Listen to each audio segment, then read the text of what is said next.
¿Qué tal, Humberto? ¿Cómo andamos? Una mesa libre más. Nos volvemos a encontrar y en esta ocasión con invitados de magnitud, ¿verdad? En materia de conocimiento para lo que queremos dialogar en esta oportunidad, ¿no? Sí, así mismo. Buenas noches, Amado. ¿Qué tal? ¿Cómo estás? Nelson, ¿cómo estás también? Un placer compartir contigo. Enrique también en breve estará ahí. Así es. Y realmente una grandiosa oportunidad que Dios nos da para poder juntarnos por este medio, ¿verdad? Para tratar asuntos que para mí son muy importantes por los tiempos que estamos viviendo. Muy bien, gracias por la invitación y poder compartir con ustedes y con toda la gente que les sigue. Eso me parece un privilegio, una bendición. Y estamos aquí para charlar, dialogar y esclarecer un poco algunos puntos. Hoy me tocó la oportunidad de mirar en el diario ABC Color, en editoriales. Normalmente Montero Tirado suele publicar los lunes. Y hoy hablaba acerca de los indicadores sobre nivel de aprendizaje, matemática, guaraní, castellano, del alumnado en general, sobre una muestra de casi, a ver si, no sé, no tengo la precisión ahora acá, pero una cantidad en miles que creo que está rondando por arriba de los 60,000 o algo de muestras en todos los niveles. Y decía él que estamos en la tasa más baja, que prácticamente él titula su editorial "Sonaron las alarmas". Entonces, pensando un poco en esto y el tema de redes sociales, que es nuestro tema básicamente hoy, Enrique tiró un título muy interesante y seguramente cuando esté llegando lo vamos a desglosar mejor, pero básicamente el tema de hoy es girar un poco en torno al tema de redes sociales. Algo que me llamó la atención como una frase de las tantas que existen por allí volando. En redes sociales le dan el derecho de hablar a legiones de idiotas. Es la invasión de los idiotas, dice una frase. Pero bueno, hay que precisar que la palabra idiotas viene del término griego idiotes, de donde el idiotes era el conocido como, en la antigua Grecia, como aquella persona que ni se involucraba con el quehacer político, ignoraba totalmente lo que tenía que ver con el quehacer político, ¿verdad? Que era una cuestión de tradición dentro de la Grecia, y a ese se le llamaba. Y lógicamente con el tiempo fue evolucionando la dinámica del lenguaje, el idioma, y quedó en el conocimiento latino como aquel ignorante. Una frase fuerte, Nelson, ¿verdad? Sí, muy fuerte. Ahora, volviendo un poco a lo que dijo Montero Tirado, esta alarma hace rato que sonó, no es solo ahora. Esto se está arrastrando desde hace décadas. La cuestión del rendimiento bajo, el gran problema de la comprensión lectora. Paraguay no había participado, por ejemplo, en lo que era la prueba PISA. La prueba PISA es una prueba internacional que se toma a adolescentes de 15 años y el año antepasado, en el 2018, intentó entrar una vez y los resultados fueron catastróficos. 32% nomás es el nivel de comprensión lectora. Eso significa que ni siquiera es el 60%, que debería ser el mínimo, por decirlo así. Y luego tenemos otro gran problema. 8% nomás era el nivel de comprensión lectora matemática. Y la educación tiene 4 grandes pilares, ¿verdad? Está la lengua, está la matemática, está la ciencia y están los estudios sociales. Nosotros como país, los 4 pilares prácticamente están sin fundamento. Estamos a la deriva. Entonces, esto que dice él de que sonaron las alarmas ya es un poco, ya sonó bastante, más de la cuenta. Ya viene sonando de décadas. Y la cuestión de la reforma es todo un problema, porque ahora PETA está hablando de la transformación de educación. Entonces, sería la reforma de la reforma. La reforma tuvo sus puntos positivos, pero también tuvo sus grandes debilidades. Entre los puntos positivos que tuvo es que el chico tuvo más libertad de expresarse, tuvo mayor desenvolvimiento, se valoraron todo lo que sea lo folclórico, la lengua, guaraní, etcétera, todo. Pero desde un punto de vista curricular, la reforma tiene grandes problemas. Es lo que yo le llamo un gran elefante trozado en pedazos de mortadela. Demasiado mucho se pretende abarcar. Las asignaturas son muchísimas. En el bachillerato, por ejemplo, el chico se enfrenta a 18, 19 asignaturas, 2 horitas, 2 horitas, 2 horitas, y el bachillerato es un caos. Eso está dicho ya. Entonces, la cuestión acá es, tiene que haber una reforma curricular para empezar. Pero también hay otros factores. Si vamos a hablar de los factores de la educación, tenemos toda la noche, pero tiro así rápidamente, después Claro. entramos a las redes sociales, empezando por el presupuesto nacional, que Bueno, no llega ni al 4%. En esta oportunidad, Humberto, estamos, y para la gente que nos acompaña también en Mesa Libre, hablamos con Nelson Aguilera, profesor, escritor y actor. Es una persona a quien le invitamos precisamente para tratar de ver un poco esa arista que tiene que ver con el aspecto de la educación, ¿verdad? Se ha dado un aplauso cerrado, parado, la tecnología, la innovación, pero hoy se ha vuelto preocupante todo este tema porque se convierte como en una caja de resonancia de lo que tenemos y no precisamente ha aportado algo nuevo, ¿verdad? Claro. Yo creo que la problemática que primero para tratar de entender un poquito es por dónde se comienza esto, ¿verdad? Y esto es una secuencia que viene, como dijo el doctor Nelson, justamente ya de años atrás, ¿verdad? Desde la caída del presidente Stroessner en adelante, aquellos que se tomaron el micrófono y empezaron a decir que él era un tirano, un dictador, el resultado que el señor Stroessner, independientemente de sus desaciertos que haya tenido y sus errores, el resultado era muy diferente. Y la problemática es que esta gente que con bombos y platillos hicieron fue, en vez de mejorar, fue destruir totalmente. Ahora, encontrando una sociedad, digamos, entre comillas, inculta, de repente se abre el espectro de Internet y todas las redes sociales. Y para mí es básicamente agarrar y darle a un mono un gilet, ¿verdad?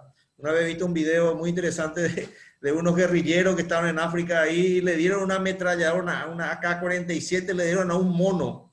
Y no sé cómo el mono encontró el gatillo, pero salían corriendo como locos los tipos porque el mono estaba apretando el gatillo, la AK-47 y tirando para cualquier lado, ¿verdad? Bueno, básicamente esa es la situación, digamos así, en forma pintoresca y grotesca también, de estar colocando la situación así.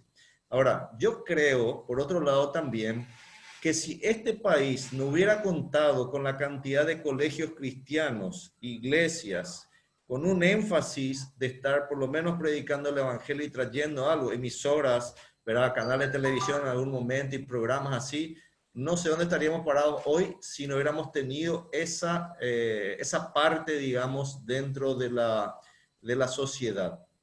Yo estoy dando clases en la universidad también, así como Nelson, ¿verdad? Y a mí me sorprende, yo le pongo, pues yo doy clases de educación cristiana, ¿verdad? Le pongo versículos simplemente para que ellos lean y expliquen el versículo. Cero. ¿Qué significa tal cosa? No sé. Y te entienden y te dicen para cualquier lado. Universidad. Si fuese, bueno, chicos de segundo, tercero, cuarto, quinto, sexto grado, bueno, vos le trabajás, ¿verdad? Pero universidad, que tenés que empezar a enseñarles a ellos. Es triste, realmente es triste. Desde el punto de vista educativo, Nelson, ¿qué se tendría que hacer o como una suerte de propuesta de que finalmente Internet, las redes sociales no termine siendo realmente el suicidio cultural de toda una nación y ver si se puede hacer algo? No sé. Bueno, la tecnología no tiene la culpa. La tecnología es la tecnología. Siempre hubo tecnología en la vida del hombre. Antes, escribir a máquina era la tecnología de último momento, pero no era el problema la máquina. La máquina era un recurso y lo mismo pasa hoy en día. La tecnología es un recurso, pero no puede solucionar todos los problemas de fondo que ya tiene una sociedad determinada.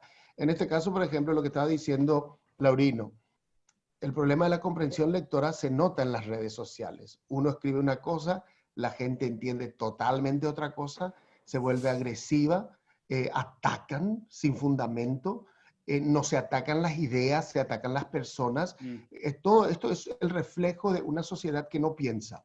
Una sociedad que no piensa es el reflejo de una sociedad que no lee, porque la lectura es la base del pensamiento. El desarrollo de la comprensión lectora es un problema nacional. Y no solamente nacional, es internacional, porque también este fenómeno se da en varios países. Y los países latinos, con más razón, porque los latinos leemos poco. Fíjate que el país que más lee en el mundo hispanoamericano es España, 10 libros por habitante por año. En Paraguay nosotros estamos leyendo 0,5 de un libro por habitante por año. Y por supuesto, al no haber mucha lectura, no hay mucho pensamiento crítico, no hay mucha comprensión lectora, y se juzga, se ataca a las personas, pero no las ideas, no se debaten ideas, se debaten la personalidad, se debate el currículum personal, la vida personal de la persona, etc. Y todo eso es demostración de una falta de pensamiento crítico, que tenemos eso a nivel país, ya que a nosotros nos interesa nuestro país. Ahora, en cuanto a lo que decía Laurino anteriormente, hoy en día la gente que analiza la problemática educativa está diciendo qué pasó en la época estronista y qué pasó en la época democrática. El currículum estronista o de la época estronista era un currículum mejor organizado, era un currículum controlado, gradado, y el chico tenía que saber para pasar. Es más, estaban los grandes famosos interventores que el MEC enviaba y que eran los que tenían que analizar si el chico era capaz o no de pasar. Después vinieron diferentes teorías dentro de la reforma y nos dijeron que no es solamente importante saber, sino que hay que ser, hay que hacer y hay que emprender. Todo suena muy lindo desde el punto de vista teórico, pero la realidad es que se sigue persiguiendo el saber, pero sin las armas necesarias para medir ese saber. Lo que tenemos hasta este momento es una suerte de fotografía de la actualidad. Ahora, si tuviéramos que hacer una proyección para adelante, ¿qué es lo que tenemos que hacer con aquella población que utiliza la tecnología y que carece de un criterio para el manejo de dicho recurso? Y ahí está un poco el tema del vacío que tenemos, diríamos en términos generales, en materia de conocimiento, por lo tanto, una carencia de criterio en el uso de la tecnología. Es una caja de resonancia de lo que se tiene actualmente. Pero le vamos a dar la bienvenida a Enrique Ruiz Díaz. ¿Qué tal, Enrique? ¿Cómo estás? Bienvenido. Gracias por estar con nosotros. Buenas noches. Un placer aquí estar en esta mesa compartiendo con Nelson, contigo, Amado, y con Humberto Laurino, un querido pastor amigo de hace tantos años. Le dije a Humberto, tenemos que tenerle a la gente que nos va a dejar unos criterios interesantes en torno a lo que dialogamos. Esto básicamente es una taza de café virtual con un tema puesto allí en el medio, ¿verdad? Así es que Enrique Ruiz Díaz, creativo publicitario, especializado en marketing estratégico. Y qué gusto poder dialogar con personas de esta talla, ¿verdad, Humberto? Un privilegio. Así mismo, realmente. Sí, resulta que estábamos comentando con Amado también una documental que salió en Netflix, ¿verdad? Al respecto justamente del tema de las redes sociales. Y como estábamos hablando también con Nelson, no podemos dejar de lado la tecnología porque es una herramienta que si se la usa mal, evidentemente va a ser un caos. Y si se la usa bien, puede ser un gran elemento, digamos, de ayuda para todo lo que es el proceso educativo, ¿verdad? En este momento, por ejemplo, en las universidades, con el tema de la pandemia, todos estamos metidos con el tema virtual. Y hubieron gente que tuvieron que empezar prácticamente a decir, ¿y cómo se aprieta esto? ¿Cómo se entra aquí? ¿Cómo se sale de allá? Y terrible realmente. Pero hay un factor muy interesante realmente en el sentido de que ha ayudado a que haya mucho más interacción, digamos, por lo menos en el caso mío particular con los alumnos, y que podamos hacerlo bien en un diálogo que tal vez en la parte presencial por la cantidad de alumnos no había y compañía, ¿verdad? Pero nos lleva a nosotros a desafíos y se mueve. Se nota que se puede la parte de aceptar los desafíos. Ahora, la cuestión es cómo darle a eso un uso sin que eso llegue a literalmente a destruir al ser humano, a la capacidad y cosas así, porque los datos que estaban pasando ahí en la documental esta de Netflix pero es aterrador. Ellos mismos están reconociendo que se les fue de la mano, no tienen cómo parar un monstruo que ellos crearon y que los algoritmos que van trabajando prácticamente solos se ponen a hacer lo que quieren engañando a la gente y con el único objetivo de que cada uno es objeto de publicidad para que puedan vender y grandes corporaciones llenarse de dinero, ¿verdad? Entonces creo yo, nosotros como cristianos, por otro lado también como educadores y todo, tendríamos que buscar también cómo ver, por un lado darle un buen uso, por otro lado también ayudar a que las personas que están ya muy atrapadas, muy arraigadas por su identidad y todo esto en las redes, cómo pueden realmente cambiar y salir, ¿verdad? Enrique, ¿cómo vos ves realmente el tema desde tu óptica, vos como hace tantos años que estás metido también en las cuestiones de las redes y cosas así, trabajar mucho por hacer publicidad también? Enrique, te puedo dar la palabra con esta frase. La Sí. frase dice así: las redes sociales son como el alcohol. Empiezas por la curiosidad, luego por socializar, después por la diversión y terminas con la adicción. Enrique. Bueno, yo quiero agregar una cosa importante, que es el momento que estamos viviendo. Nosotros no vamos a poder salir de las redes sociales hoy. Tenemos que subirnos a este fenómeno mundial que empezó hace más de 10 años, empezó en el año 2009 como fenómeno, ¿verdad? Y este fenómeno ha permitido una revolución. Estamos ante la revolución de la información. Cada minuto en Internet suceden millones y millones de cosas. Y esas millones y millones de cosas que ocurren cada segundo, cada minuto, puede causarnos una infoxicación. ¿Qué es lo que es la infoxicación? Es el exceso de información. Y eso puede ser muy peligroso y puede ser hasta extenuante. Si no sabemos manejar las redes sociales, si no sabemos manejar nuestro acceso a Internet, ¿verdad? Puede ser algo que nos intoxique mental, espiritual y emocionalmente. Hay muchísima gente que así como vos hablaste, que es como el alcohol, ¿verdad? Ya hay, en muchas partes del mundo, ya hay clínicas para ayudar a personas que están adictas a las redes sociales, adictas a los dispositivos móviles. Así como hay adicciones hacia el sexo, hacia el alcohol, hacia el trabajo, hacia muchas otras cosas, también hoy en día las redes sociales producen una adicción. Y la adicción es tal que está destruyendo familias, está destruyendo hogares, está destruyendo niños, destruye adolescentes, destruye adultos, destruye profesionales.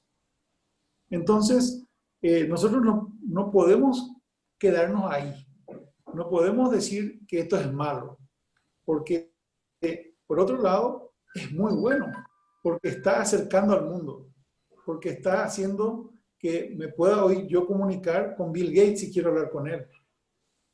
Yo me puedo comunicar con cualquier persona en el mundo que está haciendo algo que a mí me interesa.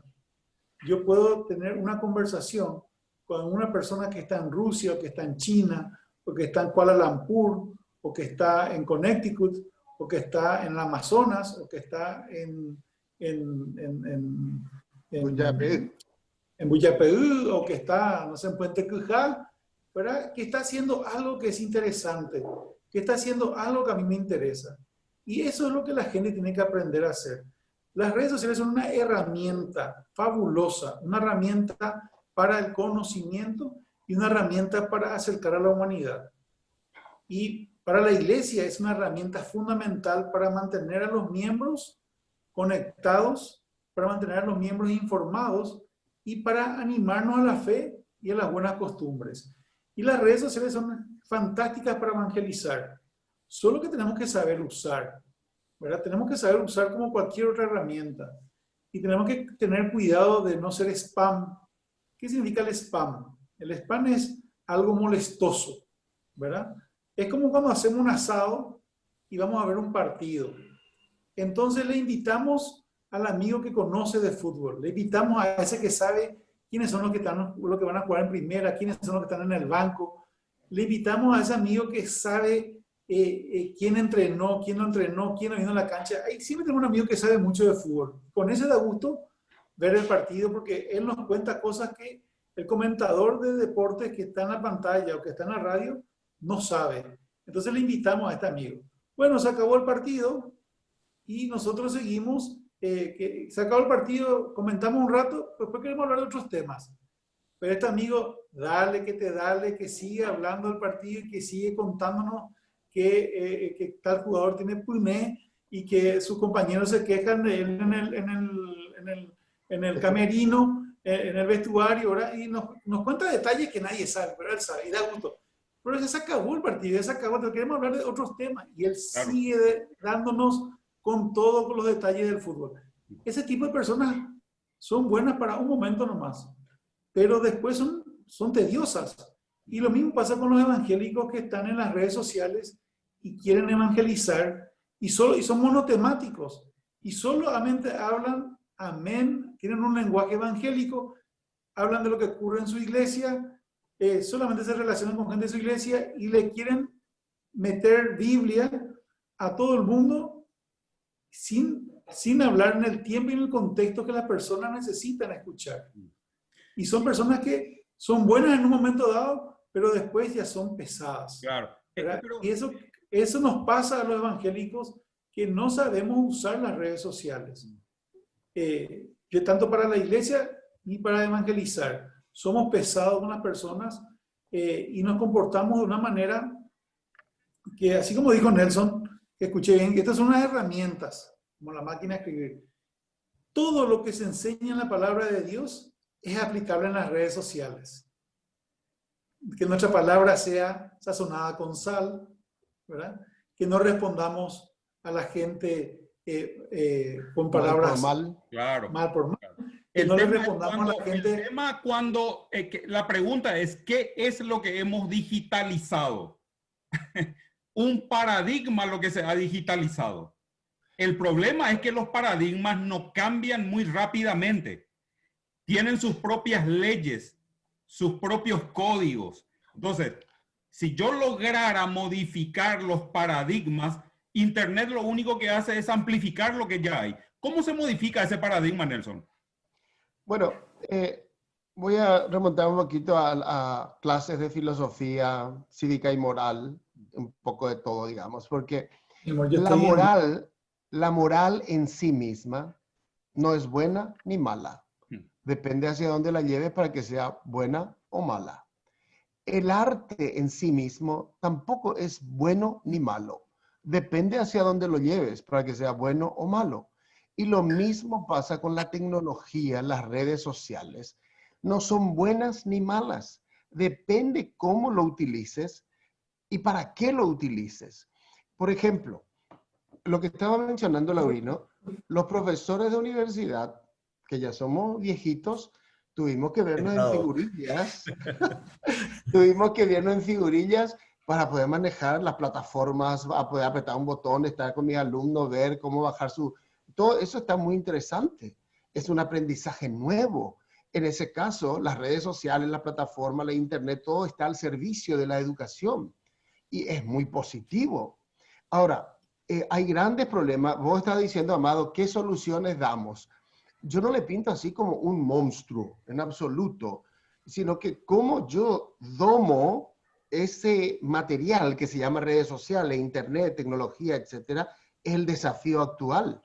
Y allí yo pienso que necesitamos entrenarnos. Los profesores en educación, a lo mejor Enrique también en publicidad, el otro en teatro, el otro en diferentes áreas, porque la tecnología está en todas partes. Ahora, ayer yo estaba mirando una entrevista que le hicieron a un tenor alemán famoso, Jonas Kaufmann, que él estaba haciendo su concierto a través de las redes sociales desde Viena.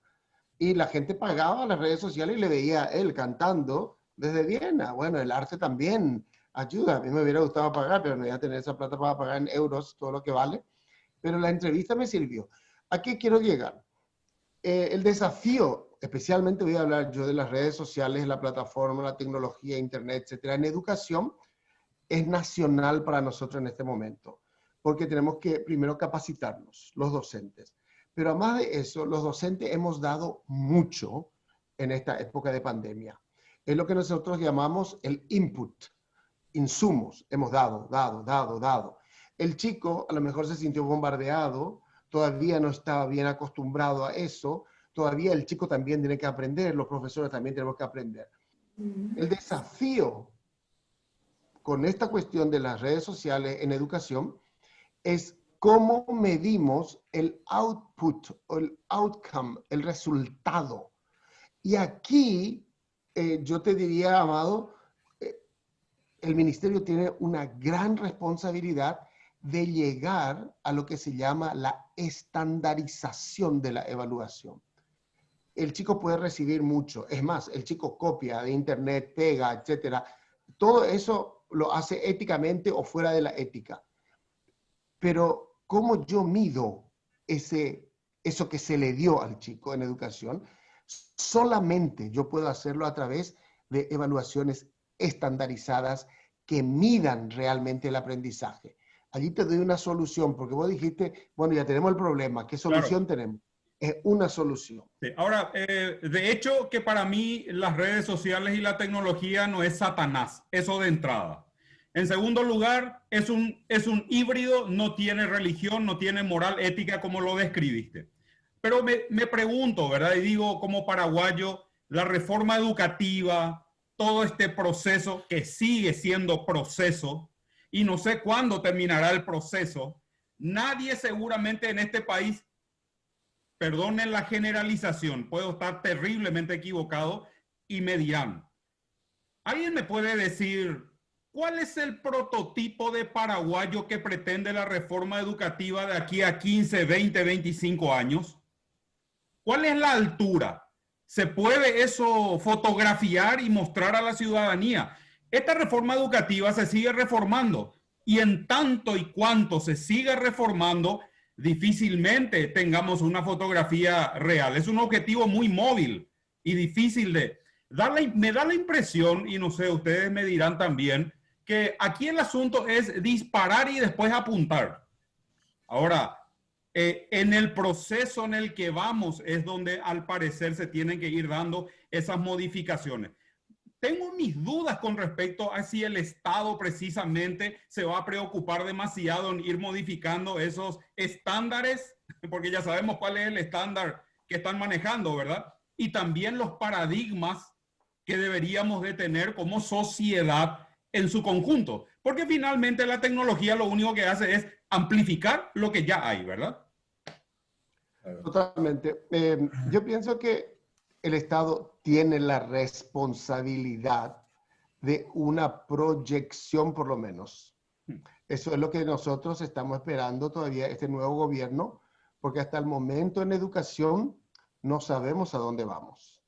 Esto te digo desde el punto de vista curricular, porque el currículum tiene que cambiar. Ya es obsoleto, está desfasado, tiene que considerar sí o sí la tecnología, tiene que considerar sí o sí el manejo de plataformas y tiene que considerar sí o sí la estandarización, le guste o no le guste. Y si es que el gobierno lo hace, Laurino mencionó los colegios cristianos. Hay más de 200 colegios cristianos. Yo le desafié a Esteban Micena una vez y le dije, Esteban, ¿por qué no nos sentamos como evangélicos y hacemos una estandarización de la educación evangélica? Esteban Micena, rector de la Universidad Evangélica, ¿verdad? Rector actual y también director de AXI, de lo que congrega a todos los colegios cristianos. Entonces, él no se anima mucho todavía, ¿verdad? Pero yo le sigo hinchando y le digo, tenemos que sentarnos y pensar, si el Estado no hace, nosotros plantear eso al Estado y plantear para los colegios evangélicos. Y de allí a lo mejor se pueden unir los católicos y otros privados. porque la educación privada surge por la ineficiencia de la educación pública. Entonces, allí todo esto es un desafío y hay que mojar la camiseta, y hay que sudar y hay que reunirse, y hay que pelear y hay que llegar a un acuerdo para poder hacer algo. Porque lo que vos decís, Amado, ¿cuál es la fotografía del paraguayo de 15-20?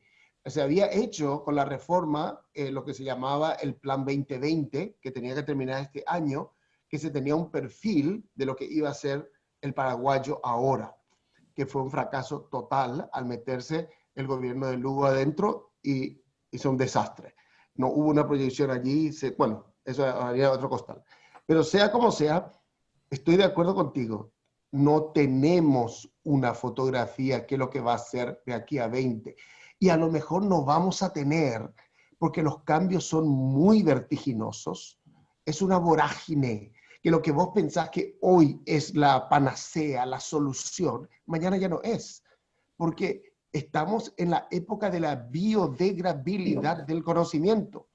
La biodegradabilidad del conocimiento es que no existen absolutos.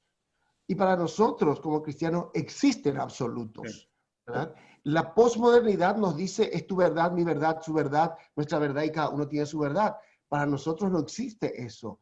Hay en algunos planos donde podemos ser relativos, pero en cuanto a la fe, no podemos ser relativos. Somos absolutos.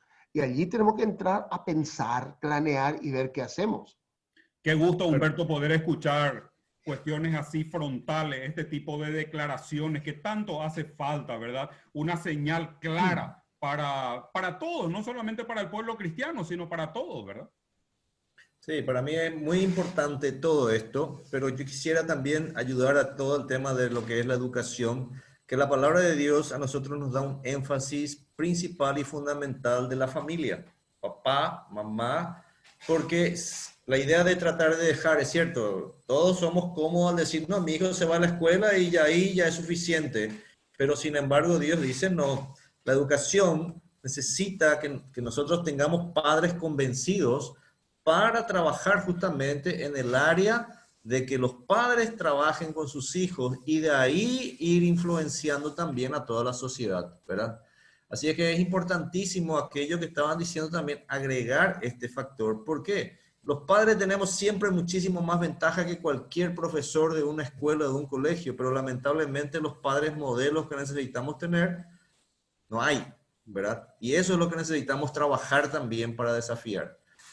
Bueno, el problema básicamente de la educación que el gobierno trata de colocar, que nosotros tratamos de alguna forma de colocar encima del gobierno, tenemos que retomar aquello que la palabra de Dios nos dice, específicamente de Deuteronomio capítulo 6, ¿verdad? Del 4 en adelante, cuando Dios deja en claro la responsabilidad de la educación a los padres.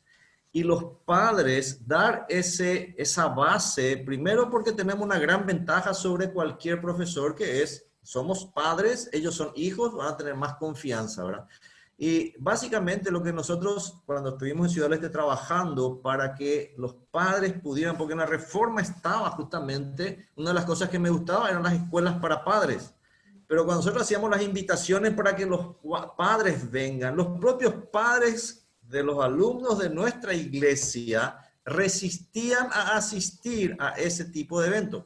Buscábamos el horario, ya sean días feriados, en horarios que no tenían, igual no te venían, ¿verdad?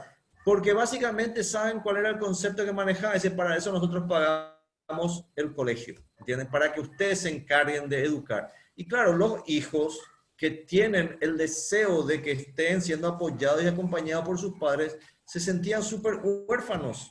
Entonces, ellos mismos, con esa actitud de los padres, se sentían menospreciados, digamos, y ese sentimiento también teníamos que trabajar nosotros dentro del colegio. Así que imagínense ustedes la forma de pensar que muchos, inclusive dentro de la iglesia, tienen, ¿entienden?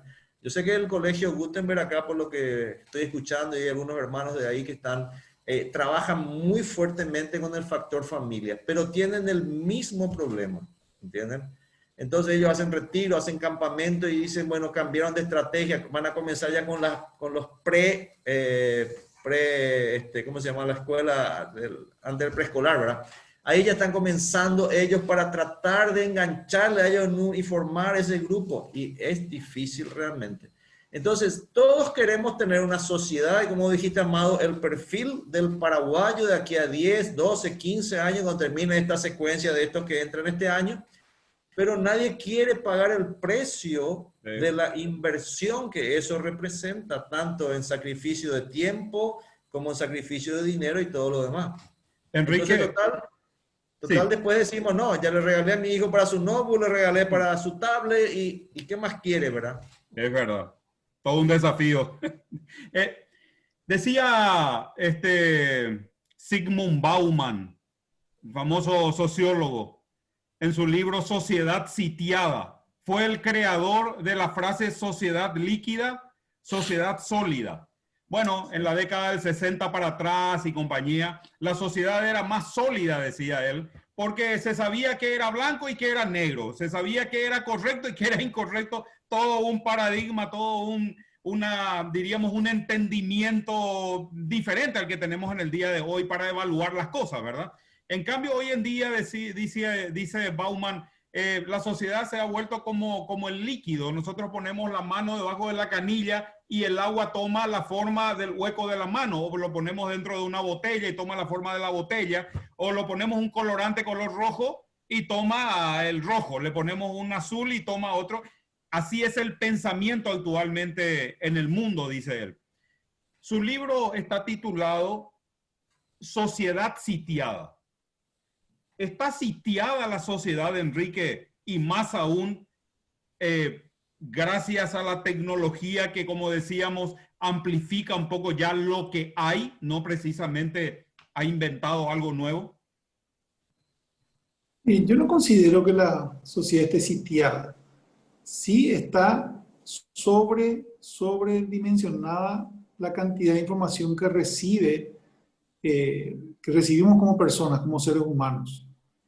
Y si no tenemos criterios para analizar, para entender y evaluar de quiénes viene esa información y qué quieren lograr con nosotros, en vez de sitiados, lo que somos guiados como corderos al matadero, ¿verdad? Muchísima gente hoy vive engañada y vive manipulada por actores externos a nuestras leyes locales, nuestra constitución, nuestra cultura, nuestra manera de vivir está siendo invadida por personas que tienen muy claramente el objetivo que quieren, hacia dónde quieren llevar la humanidad, ¿verdad? Mucha gente dice, pero eso es conspiraticio. Eso es algo pero justamente eso es lo que quiere esta gente hacer, ¿verdad? O sea, ¿qué pasó hoy en día estamos viviendo una revolución cultural? Y esta revolución cultural lo que plantea en muchos casos es cambiar todos nuestros paradigmas y deshacer todo lo que creemos, erosionar todas las cosas por las cuales nuestros padres lucharon. Y la gente, en nombre de la libertad y en nombre de la inteligencia, no se da cuenta que está cediendo su libertad y está cediendo su capacidad de pensar y está cediendo su capacidad de analizar y capacidad de cuestionar. Porque hoy tenemos nuevos crímenes. Tenemos el crimen de odio, por ejemplo, ¿verdad? Que es un nuevo crimen que creó este nuevo sistema. ¿Para qué? Para censurar a las personas que pensamos distinto. Por ejemplo, si vos pensás hoy que un profesor travesti no puede enseñar en un colegio cristiano evangélico, entonces sos una persona que le odia a los travestis. Y los cristianos en general son personas que le odian a los travestis. Y esas son premisas y mentiras que se van instalando a través de las redes sociales y los medios sociales con la cultura, con las películas, inclusive con las leyes.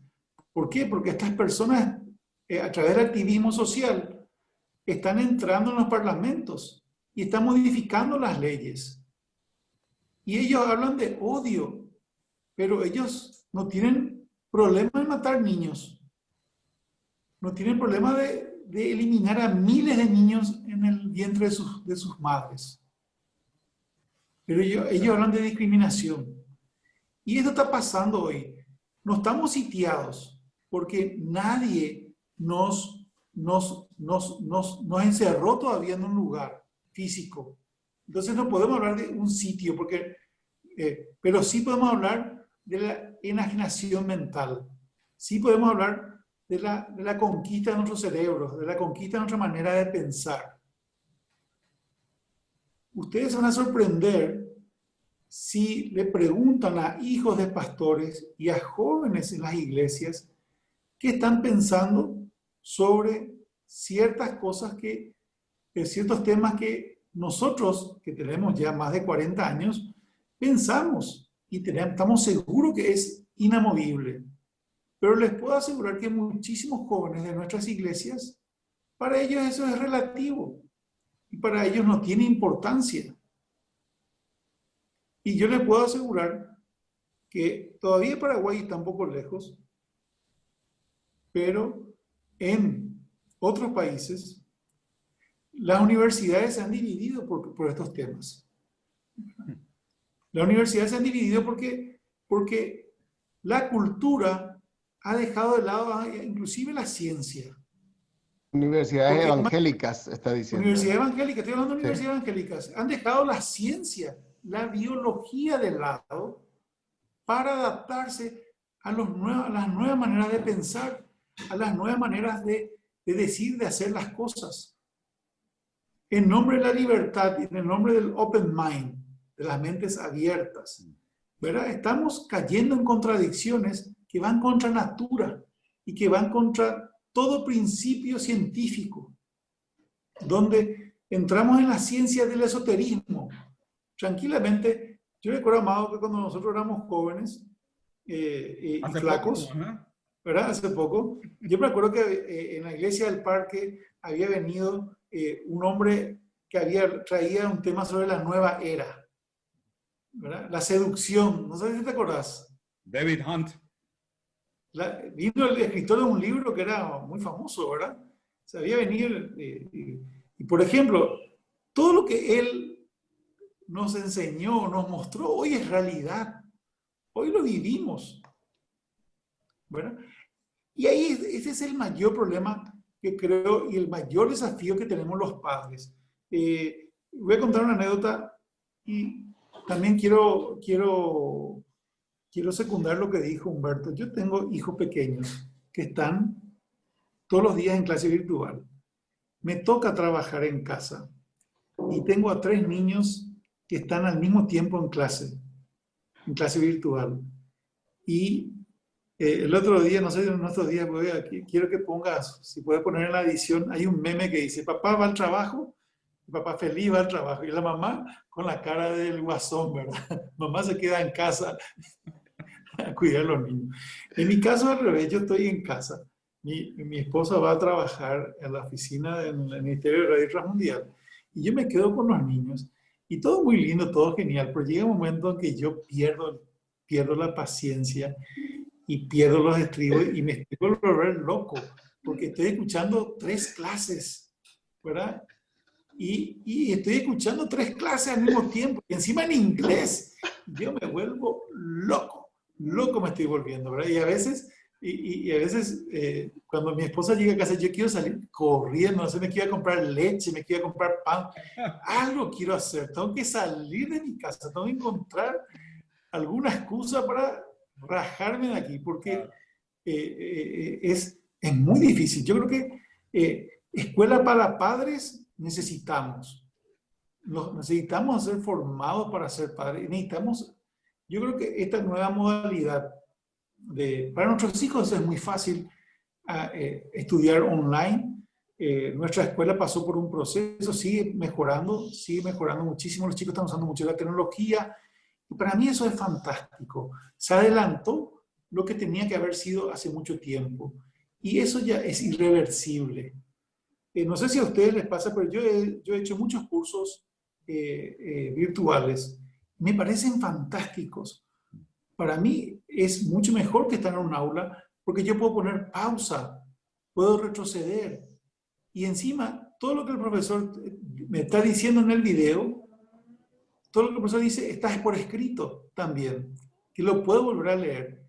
Puedo hacer las cuantas veces, puedo hacer muchas veces la misma clase hasta que comprenda una cosa. O puedo escribirle al profesor, profesor, no entendí, y el profesor me va a responder. Claro. Y yo creo que esto es fantástico.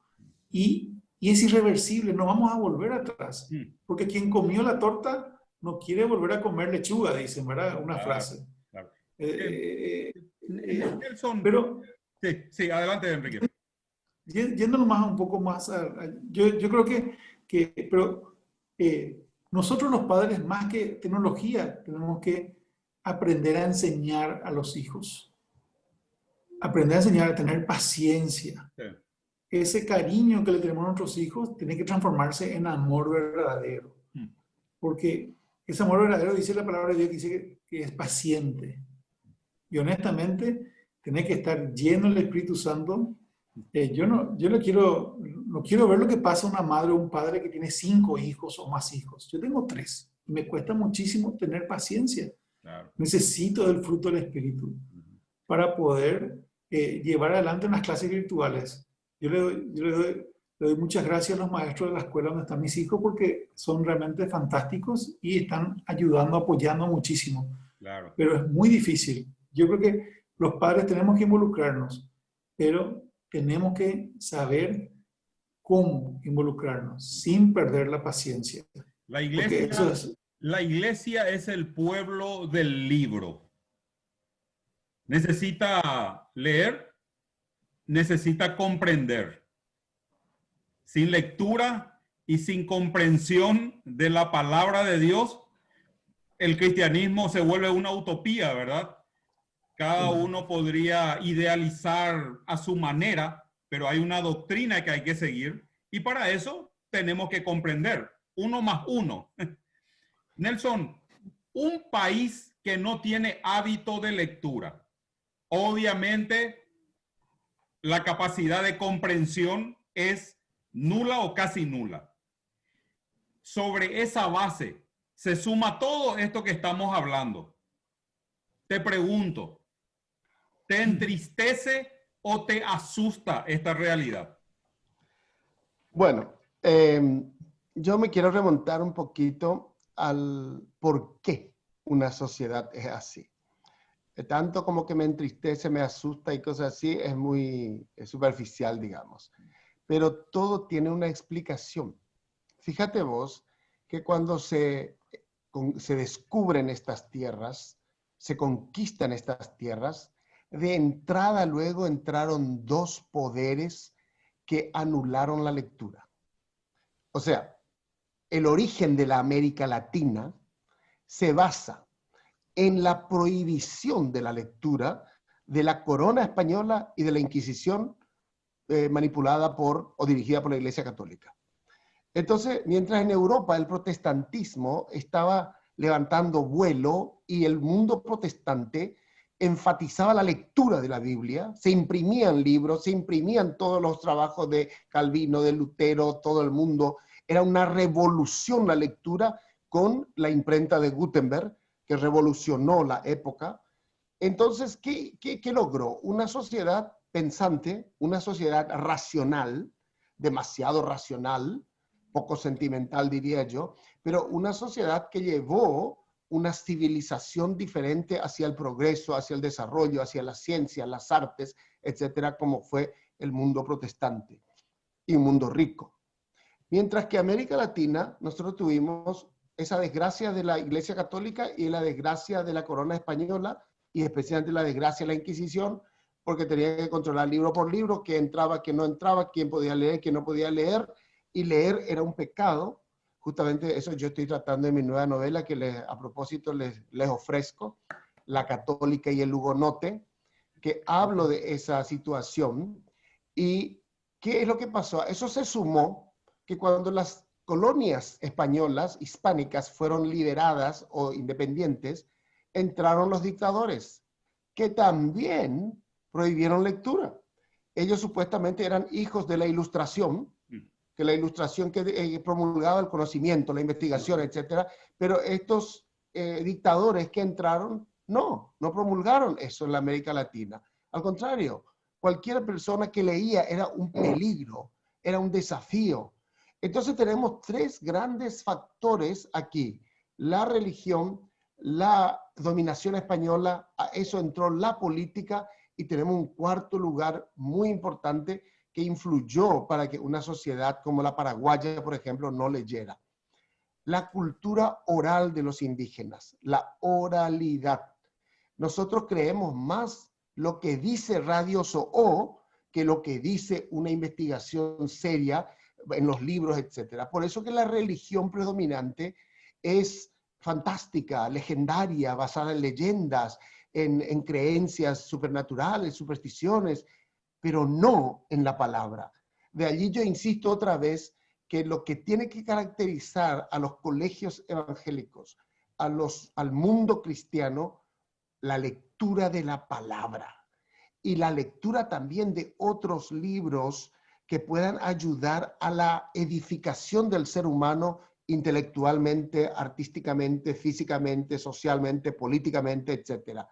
Porque este mundo, como pintó Enrique, justamente no tiene convicciones, es líquida, como vos dijiste, se mueve de aquí para allá y va a ser fácil manipular. Y si es que se atacó la educación para que sea bien básica en lo posible y no tenga sentido crítico, más fácil va a ser la manipulación y el manejar sociedades. Hay un pensador ateo que es Noam Chomsky, es ateo, sin embargo descubrió algo interesante que contribuyó mucho al mundo de la lingüística. Él habla de la manipulación de las masas, que es fácil hoy en día y se manipula. Y hay diferentes técnicas para manipular y se manipula. Y hace poco estaba leyendo que la prensa internacional está en manos de 5 grandes empresas que crean la opinión pública que ellos quieren que la opinión pública tenga. 5 empresas nomás. Después, en el mundo editorial la misma cosa está pasando. Las grandes editoriales compran otras editoriales y publican libros que obedezcan a ese pensamiento que ellos quieren. Entonces, esto es una lucha ideológica. Y lo que estaba pintando Enrique, lo que no estamos de acuerdo con eso, somos los odiosos, malos, discriminatorios, etcétera. Pero es el anticristo, es el sistema que se instala. Y lo que dijo también Enrique, que me llama mucho la atención, que esta cuestión del mundo evangélico, que muchas veces no sabe ni lo que cree, también es líquida. Hace poco se hizo una investigación en Estados Unidos en miles de iglesias evangélicas, y los evangélicos no saben ni lo que creen, ni su doctrina saben. Hay mucha cantidad, pero hay poca profundidad teológica en la palabra. Por eso no nos ilusionemos tampoco con las cantidades nosotros. Sí, pero ocurre que vivimos en el mismo planeta todos juntos, ¿verdad? No sé, es una ilusión pensar que no vamos a ser contagiados por todo el entorno. Entonces, el desafío está en que vivimos en un mundo donde no deberíamos permitir que se nos peguen ese tipo de cosas, y contamos con los recursos necesarios por parte del Espíritu de Dios para tener una manera diferente de pensar. Ahora, eso que pintaste históricamente, Nelson, tan valioso, tan, diríamos, tan claro en su, tan clara diríamos, la descripción, ¿verdad? Arjona decía, si el sur fuera norte, hubiera sido totalmente otra la realidad, decía en una de sus canciones. Pero el pueblo, el español llegó acá con una política de extracción, no de aporte. En cambio, el anglosajón llegó totalmente con otra cosmovisión, con otra estrategia. Es el hecho de aportar. Entonces miramos desde el sur al norte y vemos totalmente otra realidad. Giovanni Sartori, La sociedad teledirigida, libro recomendado de cabecera. Estamos asistiendo a la estupidización de la sociedad. Y decía Giovanni Sartori, Si alguien tiene que contestarme qué es la opinión pública, quién es la opinión pública, difícilmente pueda tener una respuesta, decía él. Y la frase opinión pública es seguramente la frase más remanida, más manoseada, justamente por lo que dijiste, Nelson, con la intención de manipular a las masas. Humberto. Sí, nosotros tenemos aquí la opinión pública de los mitad ahí, dicen, ¿verdad? Los mitad más ahí. Pero yo quiero tomar un poquito aquello que dijo Nelson, que me parece que es muy importante, porque él habló un poco de la época de la imprenta, de Gutenberg y todo, pero en aquella época las personas con sus convicciones estaban dispuestos a dar sus vidas por su predicación, por su enseñanza. Y como dijo, lógicamente, como demostró la historia básicamente, cuando nosotros vemos eso y el tema de los mártires que se levantaban en esa época, un poquito antes, ¿verdad? Con la hoguera de Juan Hus, los hugonotes que mencionó ahí, que fue todo exterminado, ¿verdad? Eso es algo que ayudó muchísimo para que la gente aprenda a tener sus convicciones y a dar su vida por sus convicciones. Ahora, nosotros queremos hacer una reforma aquí en Paraguay. Hoy estamos tratando de atajar un poco para que nuestro barco no se hunda, ¿verdad? Con las ideologías que están queriendo meter en la Constitución Nacional y en las leyes y todo lo demás. Pero también tenemos, aparte de ese frente, tenemos que aprender dentro de las iglesias a enseñar y dar los valores correctos, a demostrar que esos valores valen la pena porque son eternos, son absolutos, y estar dispuestos también a dar nuestras vidas por eso. Pero, ¿cuál es el problema en ese sentido, verdad?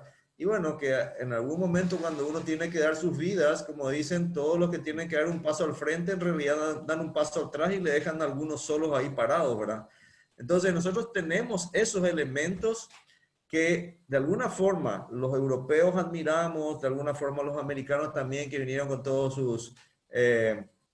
digamos así, con todos sus ideales de formar una nueva patria, pero nosotros tenemos que entender que ellos lo hicieron a base de sangre. La semilla de la iglesia es, ¿cuál es? La sangre de los mártires, ¿verdad? Y eso básicamente nosotros parece ser como que no suena tan bien aquí. Bueno, Queremos mantener los valores absolutos, ¿verdad?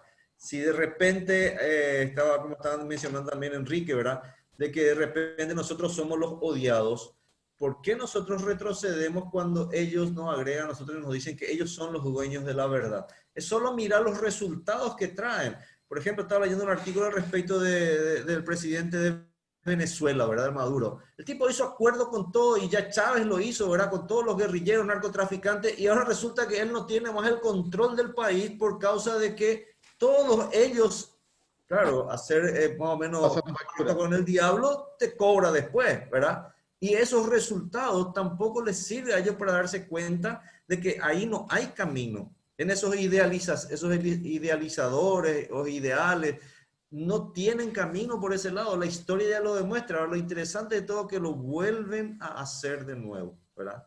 Y yo creo, como estábamos diciendo, así como Enrique dice también, si estamos en un lugar ya no hay retroceso, nosotros tenemos que adaptarnos a eso y utilizar como mejor sea posible las herramientas de las tecnologías, de la educación y todo lo demás para tratar justamente de desarrollar de la mejor forma posible sin callar nuestras voces. Vamos a tener 30 segundos cada uno, Enrique, Nelson, como para ir cerrando. Solamente digo esto. Me da la impresión de que están masajeando la conciencia de la sociedad a través de diferentes herramientas. No se puede dictar una ley en la nada. La ley simplemente es, ¿qué cosa? La normativa o la regulación de la realidad. Se norma la realidad, lo que ya existe. Ahora, si algo no existe, primero lo tenemos que inventar y después lo tenemos que llevar al Congreso para convertirlo en una ley y aplicarlo de forma general. Entonces, es preocupante el escenario en el que estamos viviendo. Pero Dios decidió que seamos nosotros los protagonistas en este tiempo. Los misioneros que vinieron hace 40, 50 o 100 años atrás no están hoy, pero estamos nosotros. ¿Qué desafío nos queda, verdad? 30 segundos para cada uno. Enrique. El principal desafío es responder a las preguntas clave. ¿Qué estoy haciendo en este momento, en este lugar? ¿Y qué haría Jesús en este momento, en este lugar? Esa es la pregunta clave que tenemos que hacernos. ¿Quiénes somos? ¿Qué es lo que hacemos? ¿Y por qué lo que hacemos es importante?